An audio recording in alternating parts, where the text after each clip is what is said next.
There's something else that's coming our way. Of course, it requires disclosure currently if it hasn't been inspected. So think about that. Thousands of apartment buildings in California that could be affected by that. HOAs, so it won't be the individual owner's obligation. It'll be the HOA's obligation for the inspection, but still.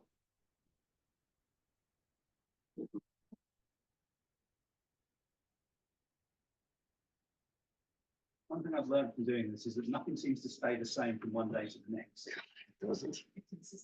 It's and it's like it's rapidly and changing more than I've witnessed. It really is, especially with the advent of this lawsuit or the settlement, if you want to call it that.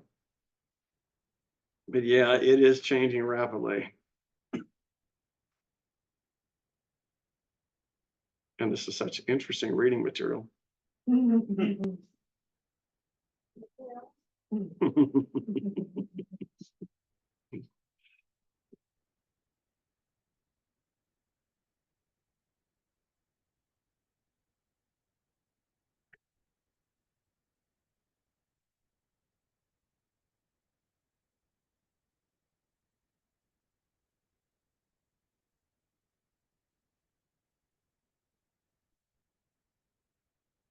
Fine.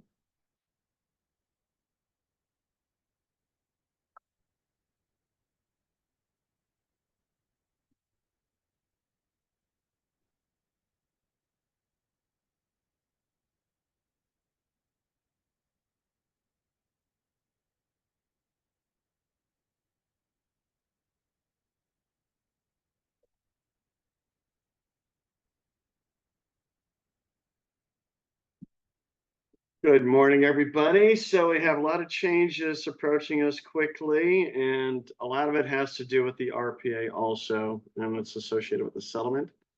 So thanks for coming. And this is not going to be a traditional RPA review. A lot of the aspects of the RPA are the same, but then there are changes that obviously affect all of us. So we're going to skip down, and you'll see that the changes are going to be highlighted in red. So it helps us identify. And one other thing I would point out, if you use the desktop version of zip forms, be sure that you continue to update the forms, because many times I see forms that are out of date that are being used.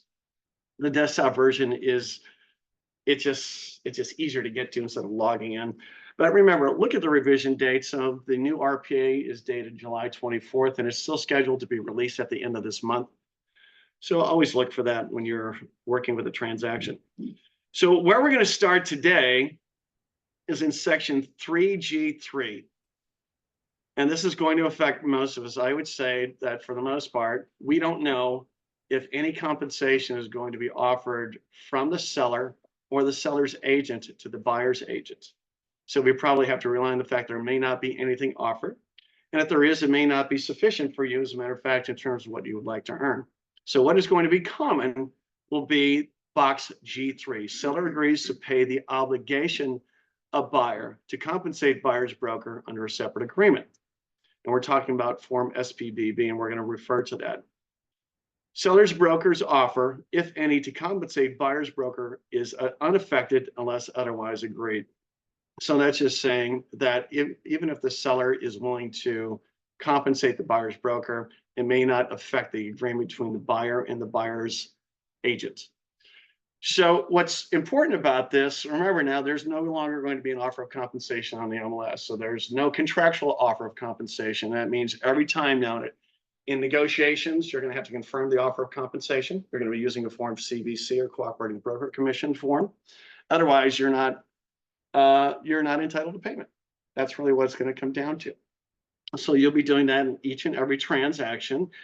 And then previously, and it's no different today, if you notice, there's a negotiation of commissions with the seller. Well, it's prohibited for us to negotiate our commissions through the purchase contract as agents, but this is the buyer actually negotiating with the seller to pay the buyer's agent. That's what's taking place here. So let's refer to that form because that's very important in regards to what's taking place here. So assuming we check the box and we want the seller to pay the buyer's broker, or we want the listing agent to pay, we're going to be using this form. Some it's pretty simple, so let's skip down to 1A, amounts. So subject to paragraph 1B below, a seller agrees to pay buyer's broker. Now we can insert any percentage we want in there. If I'm representing a buyer, I can insert 3% in there if I would like to. Or you can also specify a specific dollar amount. Then the maximum seller payment obligation. So seller should only be obligated to pay buyer's broker the lesser of the amount specified in 1A above, right, where we just put 3%, or the amount buyer is obligated to pay broker pursuant to their buyer representation agreement, less any amount that seller's broker has agreed to pay buyer's broker. And I'll go over that. But if there is no buyer representation agreement, then seller has no obligation to pay buyer's broker. So obviously, it's just pushing us once again to be sure that we have buyer representation agreements, and we're going to have that anyways. So now the second line, it said it's the lesser of the amount buyer is obligated to pay broker pursuant to their buyer representation agreement, less any amount that seller's broker has agreed to pay buyer's broker. You may negotiate, if you're the buyer's agent, with the listing agent, or the listing agent may be offering compensation. So if I have a buyer representation agreement of 3%, and that's what the buyer's obligated to pay me, and the listing agent is offering to pay 1% of that, then a seller's obligation in my example would be no more than 2%. That's what they would be paying. And then this is the next paragraph, the buyer representation regarding compensation. If you look at any type of purchase contract, there's usually representations and warranties. And once again, it's stating explicitly that the buyer's representing that they actually have a signed contract with the buyer's agent.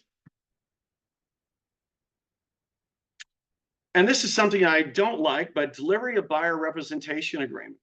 Buyer authorizes buyer's broker, and if applicable, escrow holder upon request to deliver to seller or seller's broker a copy of the portion of the buyer representation agreement identifying the compensation buyer has agreed to pay buyer's broker, such as the last page. Let's look at the buyer representation agreement. I want you to see what the last page consists of. So on the last page, actually on the very first page of the buyer representation agreement and the very last page, the signature page of the buyer representation agreement, it restates under 16 the compensation that the buyer is obligated to pay the buyer's broker. The issue is, if you give them page 16 of this, what's down below on page 16? The name of your buyer and all the contact information you probably have populated this form with. So you're going to be obligated to give some kind of documentation from the buyer representation agreement that's going to show they're going to want signatures. And this is the only page that does that. So I would suggest redacting your client's contact information. Why would you want to give the other agent your client's contact information? Now, they're prohibited from contacting your client, but down the future, they might say, oh, remember, I'm the one who listed that home, and I'm going to stay in contact with you. So when you're ready to sell, call me. So we don't want to give them that information. Are the buyers required to fill all of this out? Well, here's what I would say. When we set up a buyer in zip forms, we're probably sending out documents for electronic signature. So because we're already inserting the email address, then it's there. No, we're not required to have that all filled in, but it's going to be impossible without an email address in the system to send out documents for electronic signature.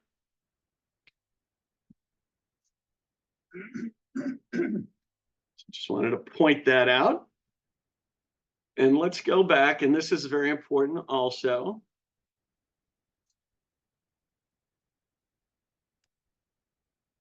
Under section 4, then this is still the seller payment to buyer's broker. Under section 4, third-party beneficiary. So seller acknowledges and agrees that buyer's broker is a third-party beneficiary of this agreement and may pursue seller for failure to pay the amount specified in this document. So what this is suggesting to me is that maybe the seller doesn't pay their obligation. I don't know how we would allow escrow to close if we have a signed document to demand, but it's saying that the agent, if the seller agreed to pay the buyer's agent, has recourse against the seller for non-payment. And then this is very important. Also, section 5, individual agent representing both parties. So this is suggesting that you're the listing agent and you're representing the buyer also.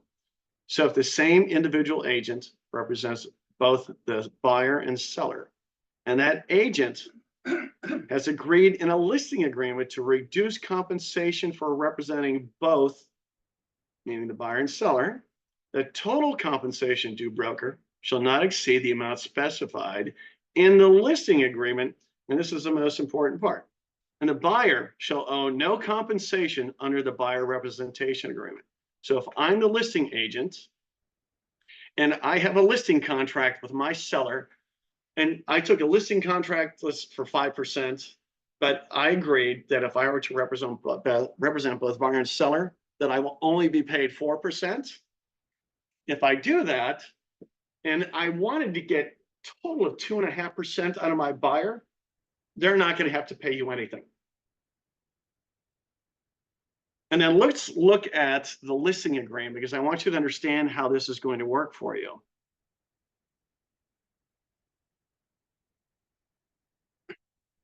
So in the new listing contract that's coming forth, under section C1, compensation to seller's broker, you would insert 2.5% in there, or 3%. That's only the money that's being used to pay the listing agent. And then C2, optional additional compensation, if any, to seller's broker to be offered to buyer's broker. And if we're going to offer compensation to the buyer's broker, this is where we would insert that percentage. And then next, additional compensation to seller's broker if buyer is unrepresented. So let's assume the buyer comes directly, I'm the listing agent, I'm willing to do the work, but I am not going to represent the buyer, so there isn't a dual agency. I can still earn additional money for performing that additional work. And then this is the most important part, C4, if the same individual agent represents both buyer and seller, well, it's actually a formula, or this is, let's assume we had 2.5 and 2.5, so 2.5 in C1 and 2.5 in C2. But in C4, if we check the box or, I could put 4% in there. And even if I had my buyer, even though I'm representing the seller, sign a representation agreement with me and I wanted 2.5% from them, I will collect nothing from the buyer if I structure my purchase contract or my listing contract that way. So remember, if we're willing to accept less money when taking a listing, then the total commission for the contract that's deemed to be a variable rate commission agreement. And you have to disclose it on the MLS because it tells any participant, of course, now it's going to be different. It's probably not going to be there, but currently it's an undue advantage to the listing agent. Any questions about that? No? Nothing online?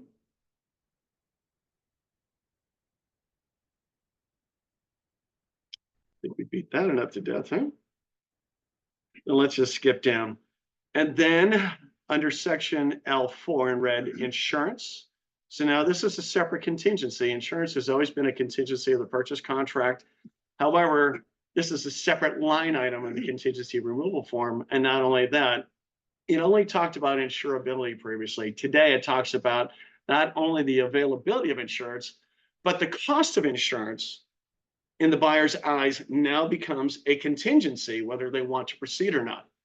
So they may cancel simply because they think the cost of the insurance policy is too prohibitive. See how that plays out. So you're working with the buyers. Let's make sure that they're contacting their insurer early in the transaction so they understand what it's going to be, so you're not wasting your time or theirs.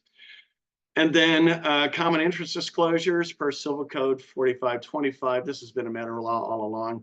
And that just requires a seller to disclose the information regarding a common interest development. And then review of leased or lien items. That's been a part of the contract already. And so there's just additional language just to prompt people. But there's also going to be a different disclosure we're going to use, because I think in many cases, sellers really don't have an understanding of the obligations that they have associated with the installation of a solar system. It could be leased, it could be owned, in which they are making payments just like on a mortgage. And many times, if it's not leased, that solar system is not transferable to the buyer, and the seller would have to pay it off. So they're very surprised when that happens. Also, if there's a PACE or a HERO loan, that's something else that shows on the property tax bill. Many people forget about that. And that also will have to be paid off at the close of escrow. If it's not necessary, if it's an all cash buyer, that if someone's getting a traditional loan, Fannie Mae or Freddie Mac is going to require that that obligation be paid off in full.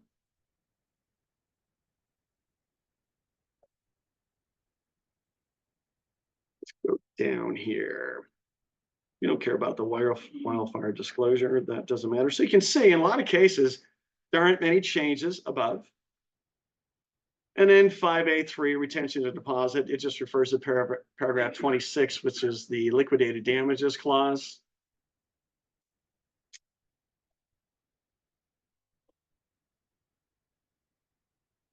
And then condition of property.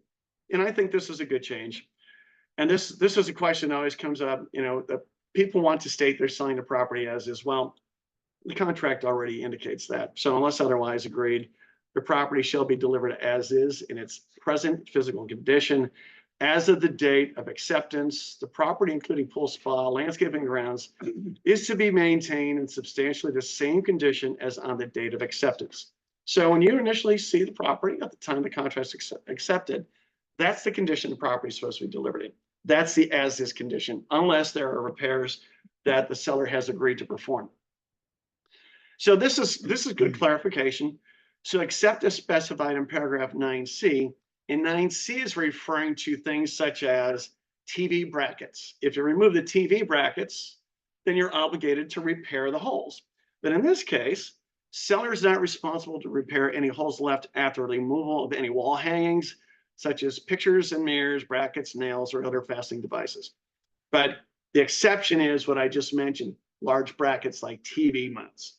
So now the question always comes up when we remove these little nails, who's responsible to fix that? Well, the contract says it is not the seller's obligation to do that. So I think that's a good change. So we have a question, Rich, and this goes back to the commission. It's from Jeff. If the buyer's agent enters 0% commission on the BRE, can the offer on the SPVB let's see, be for the full 3% as the example for the sellers? Well, it's form very easy now. Well,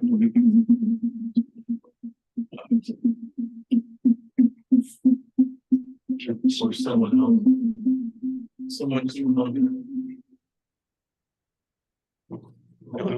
okay.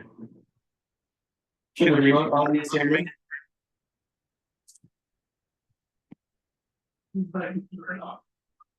Okay.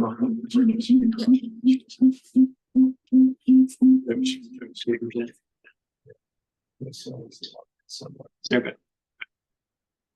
So to answer your question, if you put 0% in the buyer representation agreement, you're not sure of earning anything. So I have to wonder if the contract's valid, because what are you getting in return for performing the service? Just like in a purchase contract, there's nothing, there's a quid pro quo. Well, let's assume you put 0% in there, and then the seller pays it 3%. Then the buyer successfully negotiated the commissions on your behalf. So I would say you can be entitled to it. But if the seller refuses to pay, and the listing agent refuses to pay, then you're representing a buyer and not earning anything.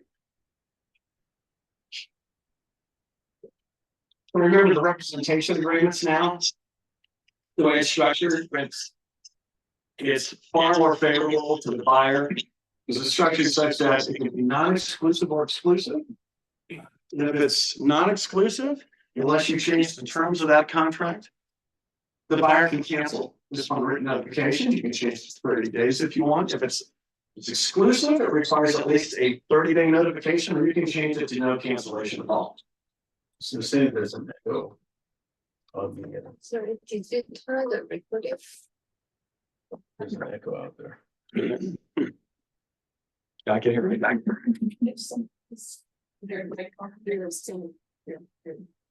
Over here.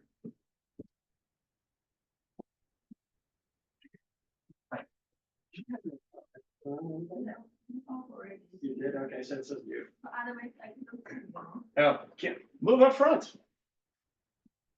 It's okay, still bother you? You want to sit by me, you said? I mean. You're welcome still to. Bother you or not? Well, I don't hear anything now. But yeah, now it should. Now be it's gone? working fine. Okay.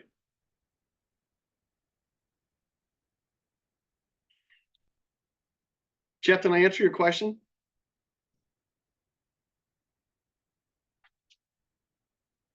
All right. And then B3, the Fair Appraisal Act, that's something that's been in the contract. It's just if the appraiser influenced by any discriminatory information further in the body of the contract, it gives the client who feels they've been harmed contact information to file a complaint. Department of Real Estate and other governmental agencies. And then we talked about insurance. This agreement is specified contingent upon buyer's assessment of the availability and approval of the cost for any insurance policy desired under this agreement. That's a pretty broad contingency. 3, 6.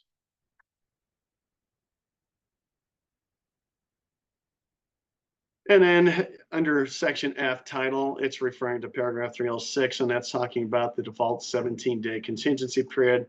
Likewise for section G, condominium plan unit disclosures, that's referring to the 17-day time frame. So nothing has changed there. Buyer review of lease lien items. Once again, no changes there. And then 3, let's see. And then section K, sale of buyer's property. Nothing has changed in regards to form COP or contingent upon the sale of the buyer's property. Any questions about that? We're going to skip on down.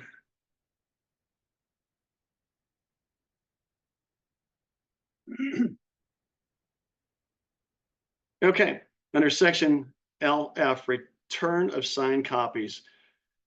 So this is part of the seller disclosures. So we're referring to sections 11A, 11B, 11C, and 11D. There are as follows. 11A is the TDS, for example, NHD, or other statutory disclosures. 11B, lead disclosures. Remember, you cannot waive that contingency. And 11C, which is required to be provided the buyer within 7 days, is a home hardening and fire advisory. And then 11D, the defensible space advisory or disclosure. So this is nothing new, but many times we often wonder what those letters represent without having to go all the way back and trying to find that information.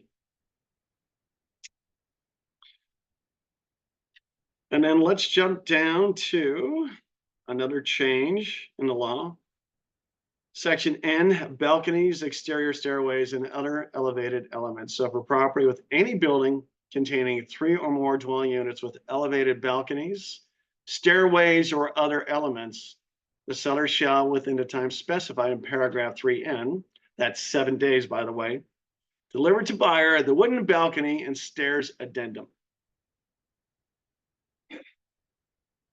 This is going to affect a dramatic number of properties in California. I'd say thousands, as a matter of fact.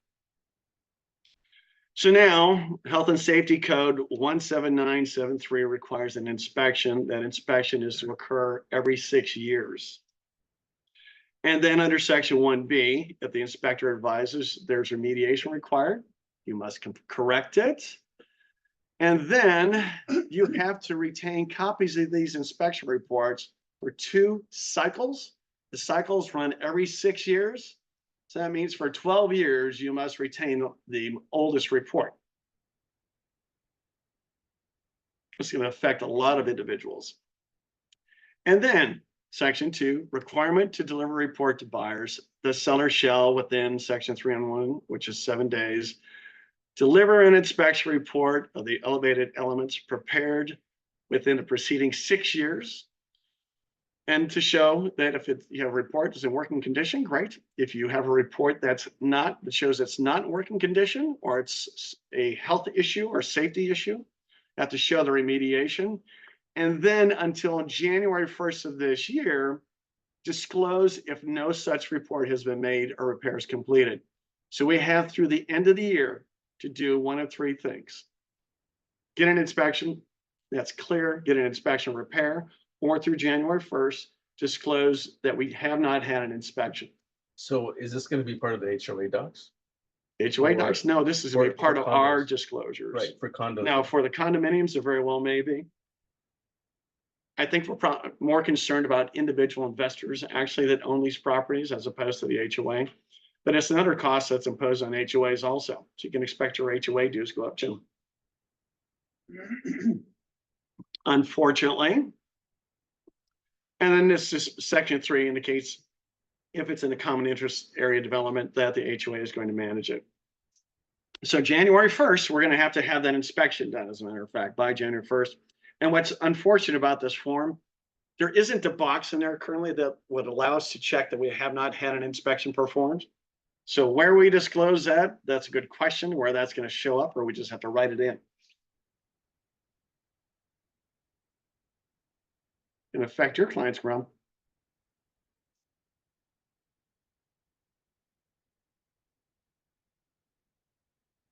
And let's skip on down.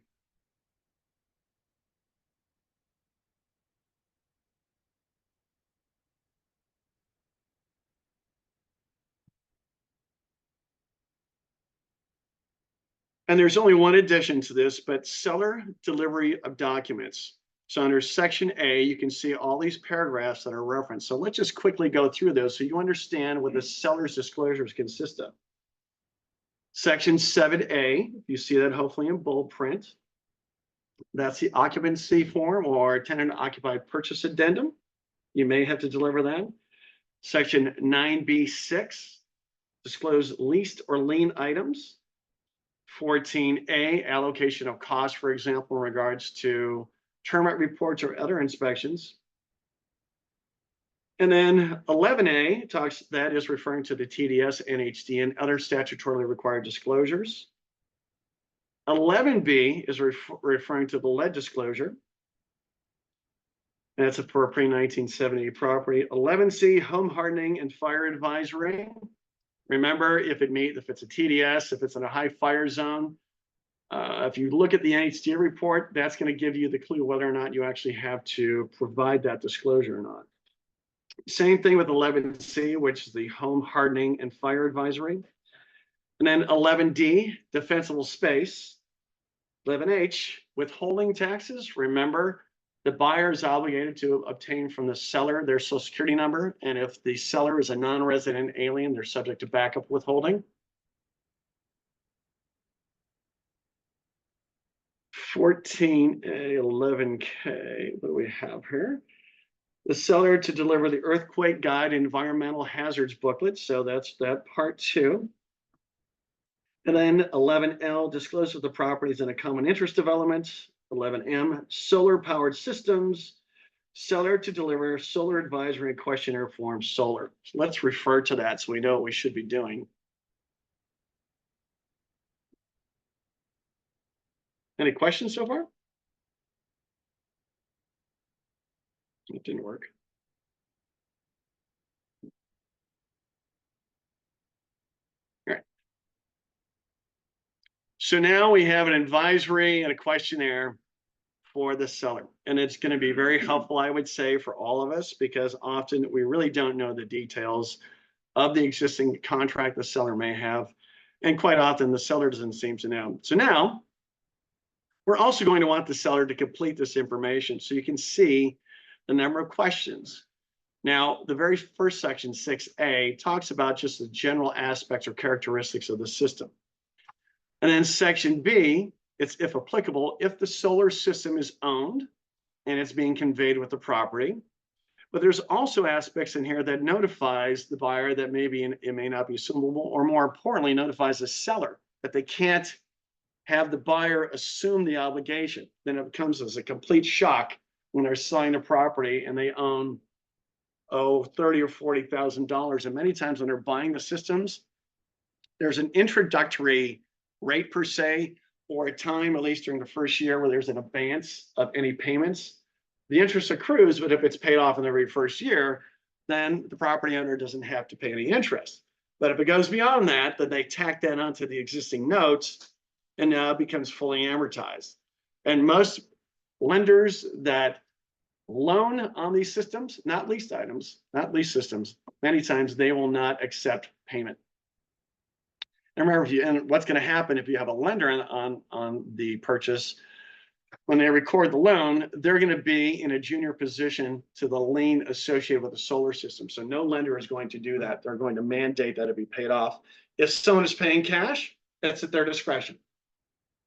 But it still doesn't mean that the lender for the solar system is going to allow an assumption. So we need to be clear about that up front. And then it's the same thing for lease solar systems also.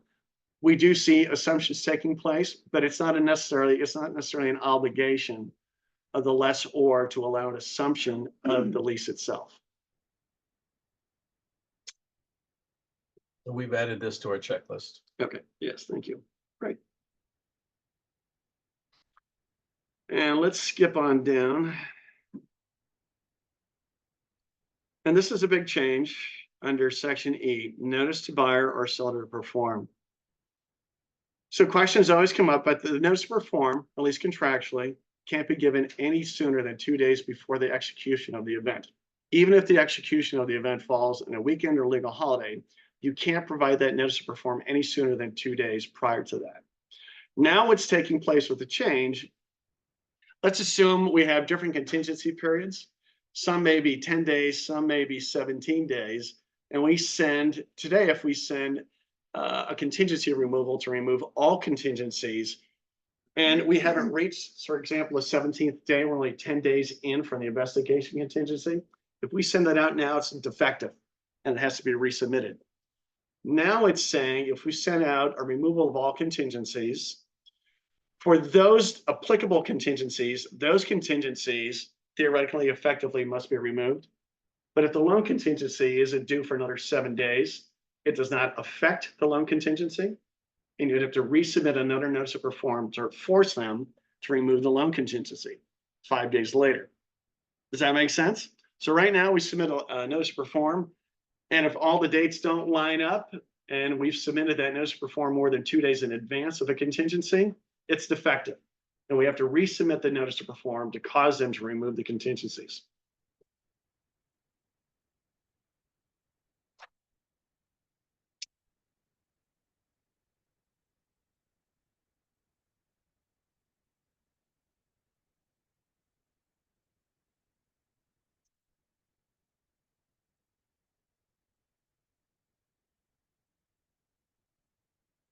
And then section 18, compensation. Seller or buyer, both as applicable, agree to pay compensation to broker as specified in a separate written agreement between broker and that seller or buyer. Compensation is payable upon close of escrow, or if escrow does not close as otherwise specified in the agreement. And this is the important part. If seller agrees to pay the obligation of buyer to compensate buyer's broker, seller shall be entitled to a copy of the written portion of the compensation agreement between buyer and buyer's broker, identifying the compensation to be paid. So once again, the only document you're going to have is going to be that buyer representation broker compensation agreement, in which you're giving away your client's contact information. And not only that, but in here also it specifies, or one of the addendums, that buyer and seller are both going to be made aware of the total commissions each agent is earning.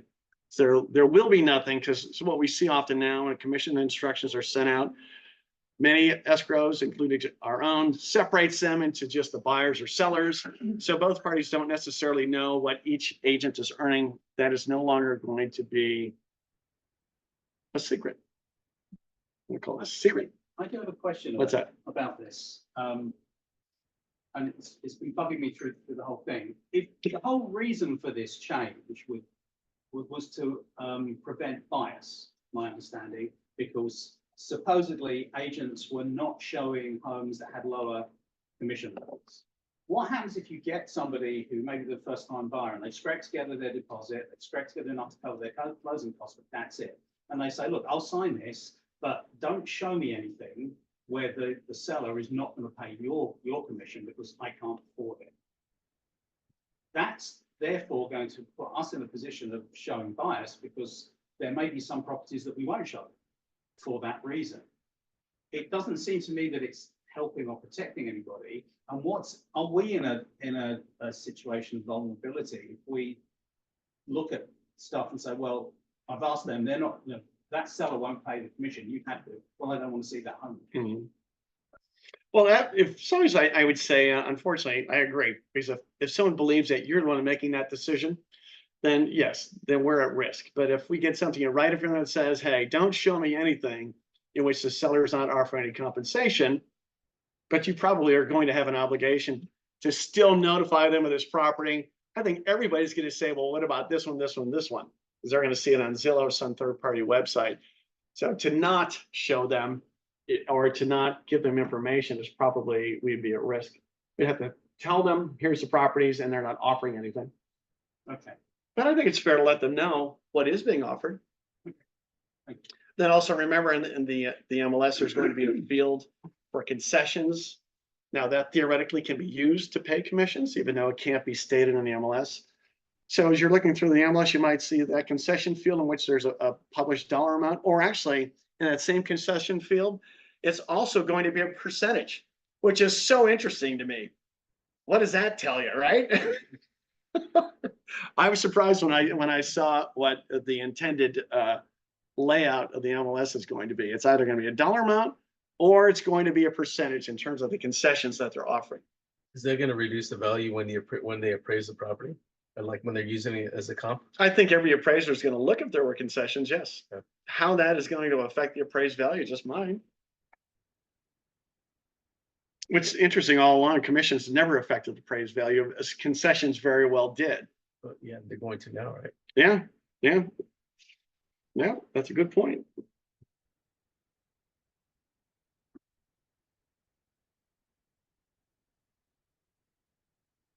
Make sure I have something up here.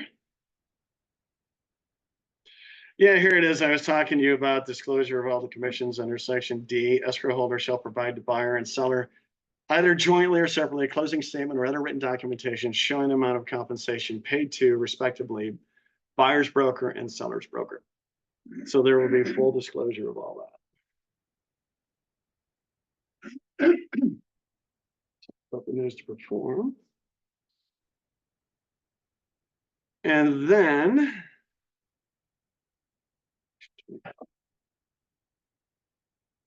under section K, and this is under the heading entitled definitions.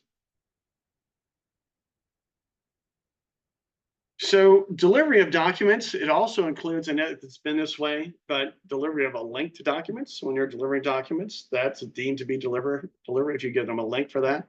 Or also it specifies if it can be found in a recipient's inbox. I don't know how we're going to prove that it's in a recipient's inbox, right? It's kind of a funny statement to make. Then also in the purchase contract, there's a designated electronic delivery address. If anything is sent to that delivery address, it's deemed to have been delivered, whether or not the recipient states they received it or not. If you don't have something like that, it can always be contested. And I think that's what's causing some of this. You can also now, through another form, modify the designated electronic delivery address with this form DED. And if we never did designate addresses, we can do that, or we can specify where we want it to be, or if it's just sent to the alternative. And then also you have the opportunity to opt out of any delivery electronically per se, or I guess that's not the right way to define it, for confirmation of delivery. Even though it's sent to you, unless it's almost handed to you personally, you can deny receipt. And that would be under section 4 for opting out.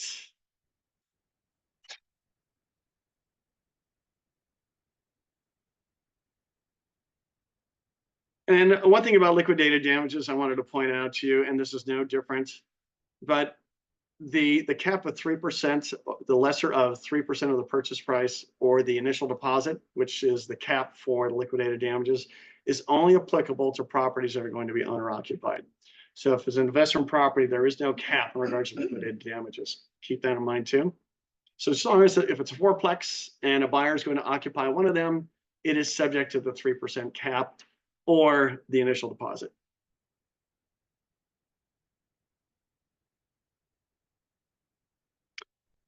Fair Appraisal Act, we talked about that. If someone believes there's discrimination in regards to the appraisal, they can file complaints. And this is really no different. Legally authorized signer, if it's an entity buyer, they have an obligation to provide evidence that whoever is signing has authority to act on behalf of the buyer. So that's nothing new. And then the entity buyers, not much there. And we're almost down to the bottom. One other thing I wanted to point out. So we did talk about the designated electronic delivery address. So we can attach that form DEDA if we want, or we can just fill it in here in regards to the designated electronic delivery address. You have no obligation to do either, as a matter of fact.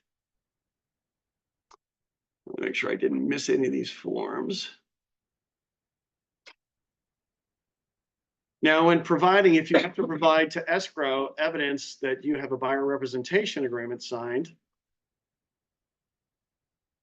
you can use probably only the last page of this form, because on the very first page, which does show the commission that you're entitled to, it has no signatures on it, unfortunately. Or if you have to provide this to the listing agent or the seller, once again, this page does not have any signatures on it. So if you look at D1 amount of compensation, once again, it's repeated on the signature page of the buyer representation broker contract. And remember, once again, the only way you're going to be assured of being compensated will be to have a cooperating broker commission form signed, or the seller property buyer broker agreement that's negotiated through an offer that you may make. Any questions about that? No? Well, that concludes my presentation for the day.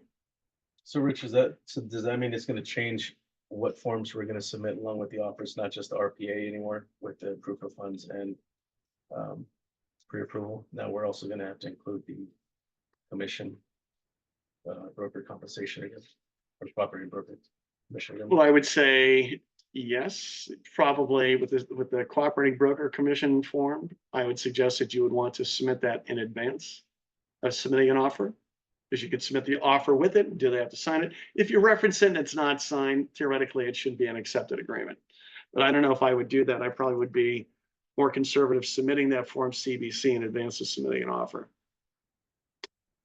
That would be my approach in that, as a matter of fact. And regardless, don't forget, if you don't have a buyer representation agreement, the seller, no matter what, has no obligation to pay any commissions, even if they agreed to it. So you're obligated to have that buyer representation agreement. You're going to be obligated to have that buyer representation agreement to show property. So it's unfortunate, but just the way it's going to be. And now negotiating your commissions with the buyer, well, that's going to be your value proposition. Excuse me, when is this active?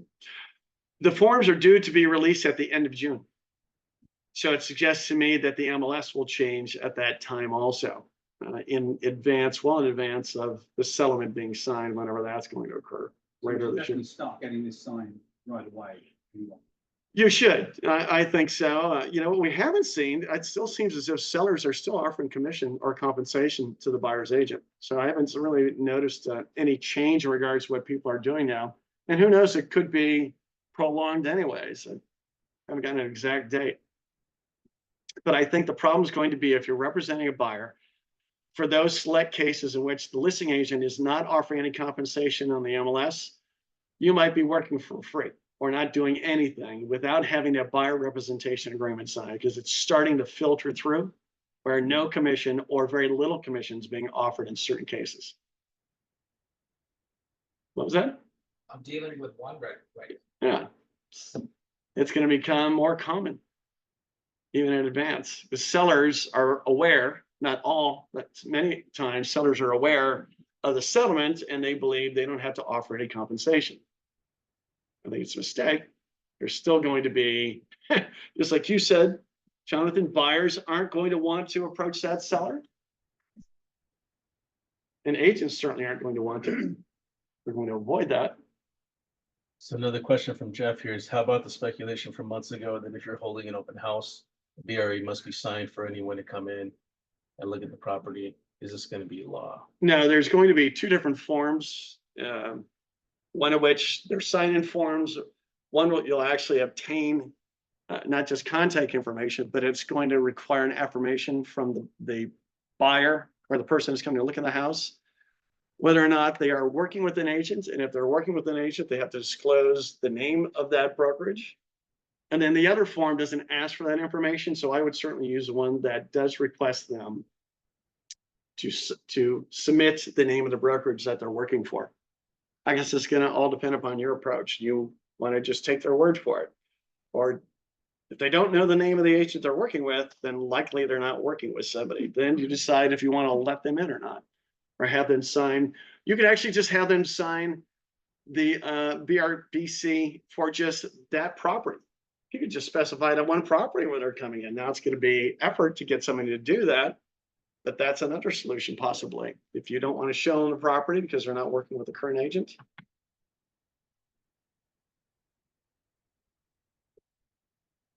Yeah, that's going to be a big change. The biggest change is going to be with the client, because the people that come into these firms, they're going to wonder why I'm signing anything besides a login book, right? Hey, Any Richard, other questions, Jeff? Yeah, I had a question. Let's say the listing agent just offering $100 for a listing. I mean, for the buyers we are talking about in a rental.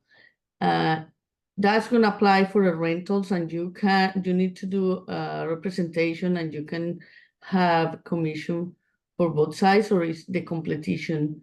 So let's say they offer $100 and it should be $1,000.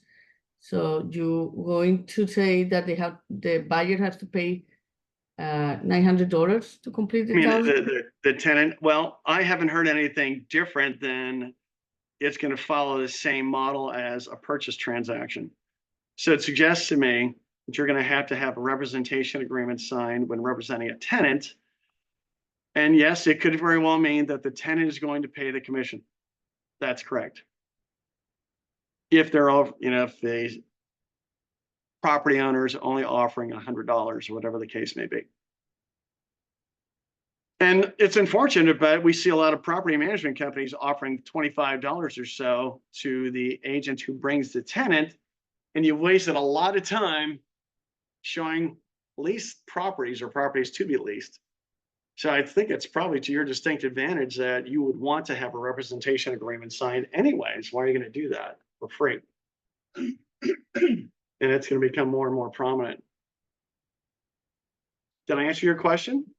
Yeah, thank you. But I know now the upside down. They offer, let's say, $1,000, and you tell your buyer, "Hey, you have to pay me $1,000 too, so you can get both," or it's not gonna work like that. No, the buyer, if your representation agreement specifies that the tenant's going to pay $1,000 and $1,000 is being offered, then the way the representation agreement is signed, you will not collect from both.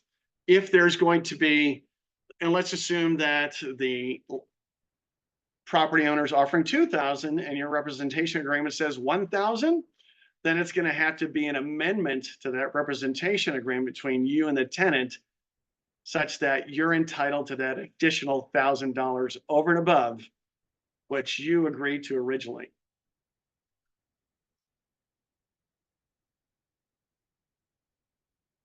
So no, you don't get to collect from both, unfortunately. I guess we might be able to specify the agreement that way, as long as they're fine with it, that they pay you $1,000 and you get to collect whatever's being offered. Okay, fair enough. Yeah, okay. Any other questions in the chat? So is it not allowed to show the property during the open house without the signed document? Or is that optional? At least one of these two forms must be signed once this change takes place. Yeah. Thank you. Yeah. Okay. All right. Well, thanks for coming, everybody. I know that was a fun discussion today.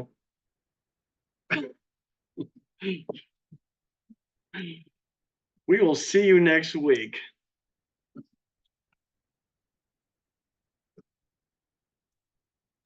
Thank you, bye. Thank you, everyone.